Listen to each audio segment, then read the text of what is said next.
Kryeministri izraelit Benjamin Netanyahu tha të entën se Izraeli veproi i vetëm në sulmin ndaj objektit të përpunimit të lidhur me fushën e gazit të Iranit në Parsin Jugor, pjesë e rezervës më të madhe të gazit natyror në botë, duke shtuar se presidenti i SBA-s Donald Trump i ka thënë Izraelit të përmbahet nga kryerja e sulmeve të ngjashme. Netanyahu tha se operacioni që synonte vendin u krye vetëm nga Izraeli, pa përfshirje të drejtpërdrejtë SBA-s. Ai tha gjithashtu se Izraeli po respektonte kërkesën e Trump për të ndaluar sulme të këtij lloji. Presidenti Trump na kërkoi të përmbahemi nga sulme të tilla në të ardhmen dhe ne po e bëjmë këtë, tha ai në një konferencë për shtyp të enjte në mbrëmje.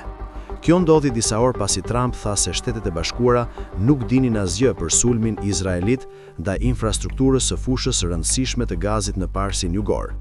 Sulmi ishte një përshkallëzim i madh në luftë.